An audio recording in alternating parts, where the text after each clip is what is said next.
আজি মই সভাস্থগিত প্ৰস্তাৱ উত্থাপন কৰিছিলোঁ। মোৰ সভাস্থগিত প্ৰস্তাৱটো আছিলে BK শৰ্মাৰ APSCৰ ওপৰত যিখন প্ৰতিবেদন, সেই প্ৰতিবেদনখনৰ ৰূপায়ণ। BK শৰ্মাই বিপ্লৱ কুমাৰ শৰ্মাৰ প্ৰতিবেদনখনত দুটা ইম্পৰ্টেণ্ট কথা কৈছে। এক নম্বৰ কথাটো কৈছে যে 2013 চনত গোটেই যিটো এপইণ্টমেণ্ট হ'ল APSCৰ CCEৰ, সেই গোটেই এপইণ্টমেণ্টটো বোগাছ এপইণ্টমেণ্ট। সেই এপইণ্টমেণ্টটো একদম সম্পূৰ্ণৰূপে 100% কেঞ্চেল কৰিব লাগে। এইটোৰ ওপৰত চৰকাৰে ব্যৱস্থা ল'ব লাগে, চৰকাৰে সিদ্ধান্ত ল'ব লাগে। গতিকে 2013 আৰু 2014 CCEৰ দুইটা বিষয়ৰ যিমানবিলাক চাকৰি পালে আৰু ৰাকেশ পালৰ দিনত যিমান চাকৰি হ'ল, সকলো চাকৰিবিলাক নাকচ কৰিবৰ কাৰণে প্ৰস্তাৱ উত্থাপন কৰি আজি মই সভাস্থগিত প্ৰস্তাৱ উত্থাপন কৰিছোঁ।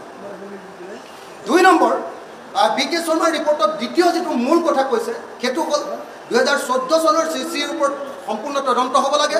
আৰু তেখেতৰ ৰিপৰ্টটো যিহেতু অকল ন্যায়িক তদন্ত আয়োগ, তাত মানে কোন মানুহ কিমান জগৰীয়া, তাৰ সম্পূৰ্ণৰূপে কোনে কিমান শাস্তি পাব তাৰ সিদ্ধান্ত নাথাকে। গতিকে তাত কৈছিলে যে তাৰ ওপৰত এটা উচ্চ পৰ্যায়ৰ এটা তদন্ত হৈ যিবিলাক মানুহৰ এই দোষ, তেওঁলোকক শাস্তি দিয়াৰ ব্যৱস্থা কৰিব লাগে।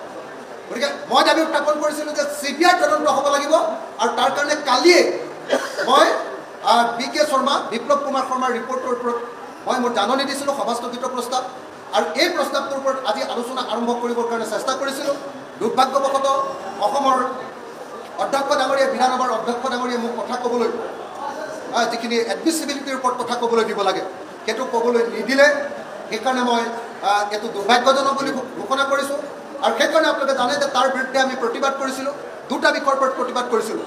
এটা হ'ল BK শৰ্মাৰ যিটো প্ৰতিবেদন সেইটো কাৰ্যকৰী কৰা, যে তাৰ ওপৰত CBI তদন্ত দিয়া আৰু গোটেইবিলাক এপইণ্টমেণ্ট কেঞ্চেল কৰি দিয়া 13 আৰু 14। আৰু লগতে ৰাকেশ পালৰ দিনত হোৱা সকলোবিলাক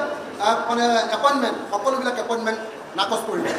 APSC কেলেংকাৰীটো অসমৰ ইতিহাসত নোহোৱা নোখোজা ধৰণৰ এটা ভয়ংকৰ কেলেংকাৰী। সেই কথাটো আমি সকলোৱে বুজিব লাগে। এইটো মানে বেলেগ সৰু সুৰা কেলেংকাৰীৰ নিচিনা নহয়। এইটোৱে মানে গোটেই চিষ্টেমটোক ভাঙি চিঙি শেষ কৰি পেলাইছে। মানে APSC কেলেংকাৰীটো কৰিবৰ কাৰণে আচৰিত ধৰণে মানে APSCৰ নিচিনা য'ত মানে অসমৰ আটাইতকৈ গুৰুত্বপূৰ্ণ পদবীবিলাকত চাকৰি দিবৰ কাৰণে হোৱা পৰীক্ষা, সেই পৰীক্ষাটোত নকল বহি বনাই লোৱা হৈছিলে। মানে গোটেই কাৰবাৰটো এনেকুৱা আছিলে যে ই গোটেই চিষ্টেমটো, গোটেই পৰীক্ষা চিষ্টেমটোক ভাঙি চিঙি শেষ কৰি পেলাইছে। গতিকে সকলোৱে এটা কথা মনত ৰাখিব লাগিব যে APSC কেলেংকাৰীটো কৰিবৰ কাৰণে, তেনেকুৱা এটা কেলেংকাৰী কৰিবৰ কাৰণে অকল এজন ৰাকেশ পালেই বা অকল আয়োগখনৰ জৰিয়তে কেতিয়াও সম্ভৱপৰ নহয়, যদিহে তাত গভৰ্ণমেণ্ট জড়িত থাকে। এইটোৱে আটাইতকৈ ইম্পৰ্টেণ্ট কথা। আৰু BK শৰ্মাৰ ৰিপৰ্টত এইটোকে লুকুৱাব খোজা হৈছে। BK শৰ্মাৰ ৰিপৰ্টত, বিপ্লৱ কুমাৰ শৰ্মাৰ ৰিপৰ্টত 14জন মানুহক দোষী সাব্যস্ত কৰা হৈছে, চেয়াৰমেনৰ পৰা PSOলৈকে। কিন্তু তাত কোনো পৰ্যায়ত কোনো দোষী সাব্যস্ত কৰি দিয়া এখন তালিকা আছে, আপোনালোকে চাই ল'ব। সেই তালিকাখনত 14জন মানুহক দোষী সাব্যস্ত কৰা হৈছে, য'ত চেয়াৰমেনৰ পৰা, এক্সামিনেশ্যন কণ্ট্ৰলাৰৰ পৰা PSOজনলৈকে এই 14জন মানুহক দোষী সাব্যস্ত কৰা হৈছে। কিন্তু গোটেই কেলেংকাৰীটোৰ পৃষ্ঠপোষকতা কৰা প্ৰকৃত যিসকল ৰাজনীতিক, তেওঁলোকক সেই কেলেংকাৰীটোৰ পৰা নাইকিয়া কৰি দিয়া হৈছে। আৰু যাতে সেইটো লুকুৱাব পাৰে তাৰ কাৰণে BK শৰ্মা প্ৰতিবেদনখনত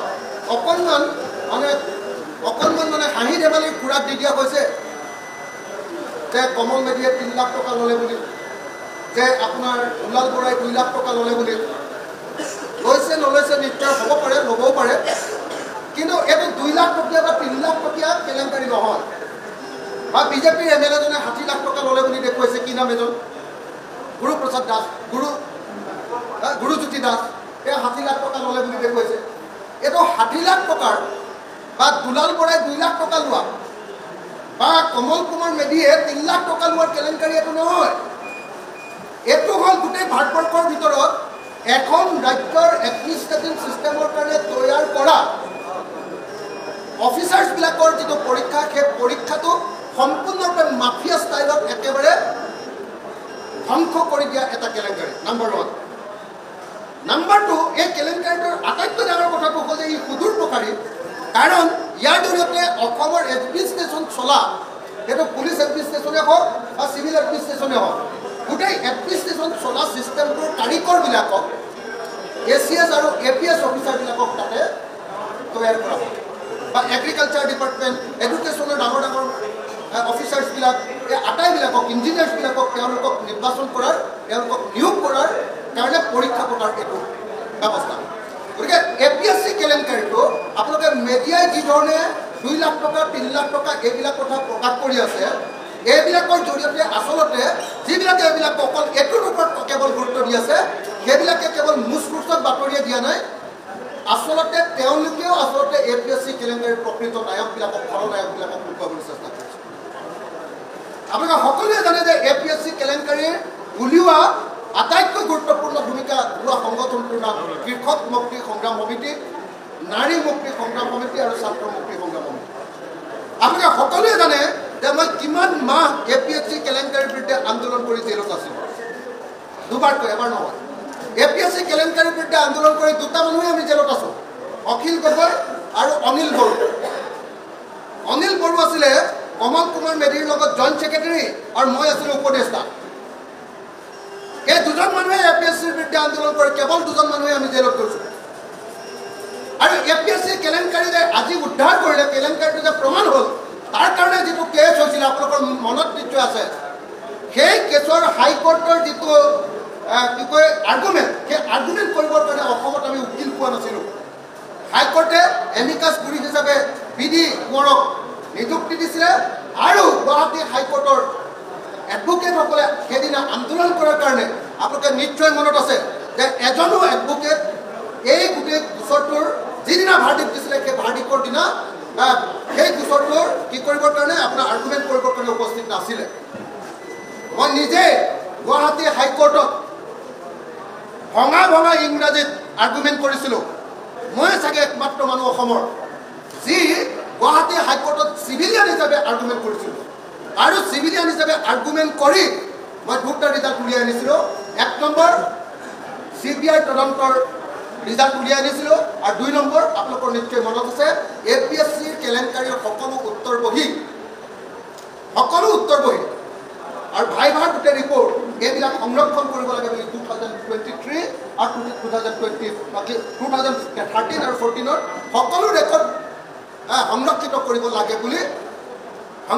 কৰিব লাগে বুলি মই ভাৰ্ডিক্ট উলিয়াই আনিবলৈ সক্ষম হৈছিলোঁ মই এই মুহূৰ্তত BD কোঁৱৰ এডভোকেট BD কোঁৱৰক ধন্যবাদ জনাইছোঁ আৰু অসমৰ ৰাইজে এইটো জনা দৰকাৰ যে সেই আৰ্গুমেণ্ট বেলেগ কোনেও নহয় অখিল গগৈ নিজে চিফ জাষ্টিছৰ সন্মুখত মই নিজে আৰ্গুমেণ্ট কৰিছিলোঁ এতিয়া মই ক'ব খুজিছোঁ 2 নম্বৰ এই কেলেংকাৰী আচলতে কোনে কৰিছিল নিশ্চিতভাৱে এই কেলেংকাৰীৰ মূল খনিকৰ ৰাকেশ কুমাৰ পাল কিন্তু এই কেলেংকাৰীৰ মূল যি দুজন মানুহে এই গোটেই কেলেংকাৰীটোত সম্পূৰ্ণ পৃষ্ঠপোষকতা কৰিছিলে তেওঁলোক কোন জানেনে স্বৰ্গীয় তৰুণ গগৈ আৰু আটাইতকৈ ডাঙৰ 2 নম্বৰী খলনায়কজনৰ নাম আছিলে বৰ্তমানৰ মুখ্যমন্ত্ৰী আৰু তেতিয়াৰ বিজেপি নেতা হিমন্ত বিশ্ব শৰ্মা মই সকলো সংবাদ মাধ্যমক আহ্বান জনাইছোঁ যে আপোনালোকে নিশ্চিতভাৱে মোৰ এই বাক্যটো যাতে গুৰুত্ব দি প্ৰকাশ কৰে এইটো লুকুৱাই লৈ এইটো কমকৈ কৈ অন্য ফানফুং কথাবিলাক বেছিকৈ কৈ থাকিলে কোনো ৰিজাল্ট নাই APSC কেলেংকাৰীৰ প্ৰকৃত খলনায়ক দুজন হ'ল তৰুণ গগৈ ডাঙৰীয়া আৰু হিমন্ত বিশ্ব শৰ্মা ডাঙৰীয়া আৰু আটাইতকৈ ডাঙৰ খলনায়কজনৰ নাম হিমন্ত বিশ্ব শৰ্মা প্ৰত্যেকটো কেলেংকাৰীৰ ক্ষেত্ৰতে সেইটো লুই বাৰ্জাৰ হওক সেইটো আপোনাৰ 1000 কোটি টকাৰ এণ্টি হিলছ কেলেংকাৰী হওক সেইটো আপোনাৰ টাটা কেলেংকাৰী হওক এই আপোনাৰ কংগ্ৰেছৰ মানুহজনক হত্যা কৰা কি নাম আছিলে শৰ্মা উজান বজাৰৰ সেই কেলেংকাৰী হওক বা মানুহৰ পৰা এক্সটৰ্চন কৰা প্ৰত্যেকটো কাগজ অসমৰ ৰাজনীতিত আগতে এতিয়ালৈকে প্ৰত্যেকটো কাগজ নাইকিয়া কৰি দিব পৰা যিজন মাফিয়া ৰাজনীতিক সেইজনৰ নামে হ'ল হিমন্ত বিশ্ব শৰ্মা আৰু সেই হিমন্ত বিশ্ব শৰ্মাই এই APSC কেলেংকাৰী আটাইতকৈ ডাঙৰ খলনায়ক কিন্তু আজি হিমন্ত বিশ্ব শৰ্মাৰ নাম ইয়াত আলোচনা হোৱা নাই আলোচনা হৈছে গৌৰৱ গগৈৰ নাম আলোচনা হৈছে কমল কুমাৰ মেধিৰ নাম আলোচনা হৈছে কি নাম এই ফ্ৰড কি নাম দুলাল বৰাৰ নাম কিন্তু এই কেলেংকাৰীৰ প্ৰকৃত খলনায়ক হিমন্ত বিশ্ব শৰ্মা আৰু লগত এই কেলেংকাৰীৰ মূল পৃষ্ঠপোষক হিমন্ত বিশ্ব কি কয় তৰুণ গগৈ ডাঙৰীয়া আৰু দুজন মানুহ আছে এজন হ'ল বৰাক উপত্যকাৰ মন্ত্ৰী গৌতম ৰায় আৰু এজন মন্ত্ৰী আছে সেই মন্ত্ৰীজনৰ নাম নকওঁ, এতিয়াও ৰাজনীতিত সক্ৰিয়। আৰু এজন মন্ত্ৰীও এই কেলেংকাৰীৰ পৃষ্ঠপোষক আছিলে, মই নামটো ক'ব খোজা নাই। আপোনালোকে জানে, আপোনালোকে উলিয়াব নেকি? হিমন্ত বিশ্ব শৰ্মাৰ নাম উলিয়াব নুলিয়াই? আপোনালোকে মই জানো হিমন্ত বিশ্ব শৰ্মাৰ নামটো আজি আটাইতকৈ ডাঙৰকৈ মই চিঞৰি গৈছোঁ। এজন বিধায়কে এই কেলেংকাৰী আটাইতকৈ বেছিকৈ কষ্ট কৰা মানুহজন মই, জেইলত গৈছোঁ মই। এই কেলেংকাৰীৰ তদন্তৰ পুৰা CBI তদন্ত আৰু গোটেই কেলেংকাৰীৰ তদন্ত কৰাবৰ ব্যৱস্থা কৰিছোঁ মই। আৰু এই কেলেংকাৰীৰ বিৰুদ্ধে আটাইতকৈ যুঁজা মানুহজনে কৈছোঁ যে এই কেলেংকাৰীৰ আটাইতকৈ ডাঙৰ খলদায়কজনৰ নাম হ'ল হিমন্ত বিশ্ব শৰ্মা। কিন্তু এইটো কাইলৈ নোলায়, এইটো আজি নোলায়, এইটো আপুনি দিয়াৰ ব্যৱস্থা গ্ৰহণ কৰক। পইচাৰ কাৰণে গৈছে নেকি? এনেধৰণৰে উত্থাপন হৈছে, কিন্তু আপুনি যি আন্দোলন কৰিছে, আপুনি কোৰ্টত গৈছে।